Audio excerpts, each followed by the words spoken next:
And then our next one is our goat bread cheese. This one, again, we just nuked in the microwave, just for like 20 seconds or so. It's made with our local goat milk. We get most of our goat milk from one farm up the road. They milk about, how many goats? Like 100? Yeah, that sounds about I think right. it's about 100 goats. And so, yeah, we nuked in the microwave for about 20 seconds, threw on a little bit of fig jam, and then we caramelized some onions successfully today. Yes. Our trial run didn't go as little well. mishap with the onions last time. We get a little antsy with the heat, but this time it turned out great. The sweetness of the onion rounds out the tanginess of the goat cheese. That's kind of why we paired it. And then again, the saltiness of the goat cheese kind of pairs well with the fig jam and brings out that berry flavor, the rich sweetness that comes along with it. And then we paired this one with another Wollersheim wine.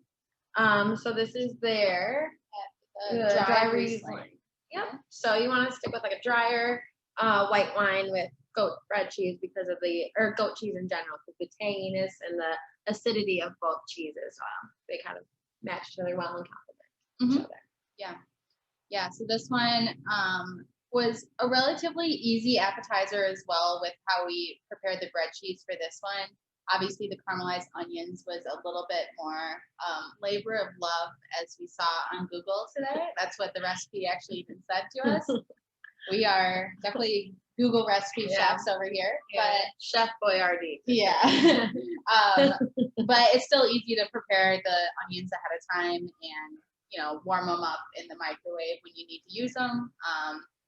And yeah, I really liked this one. Yeah, and it turned out really pretty. It did. Yeah. Thank you. This is our later. Yes.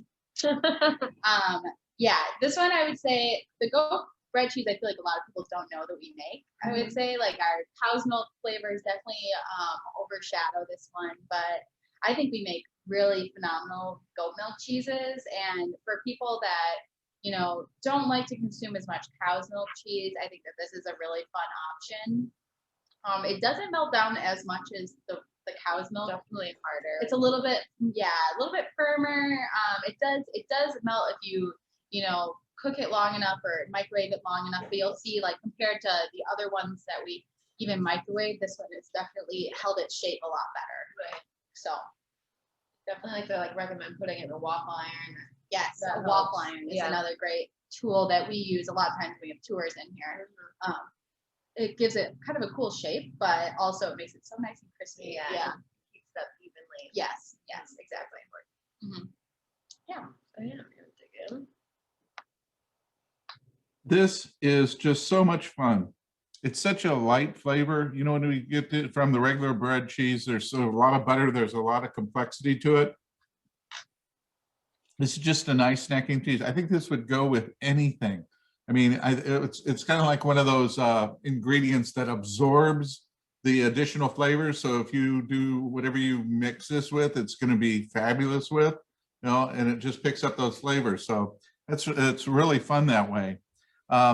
Pairing wise, I think what really actually happens is that this makes the beverage better. It's one of those things where this is, I went with a light lager, Pabst Blue Ribbon PBR.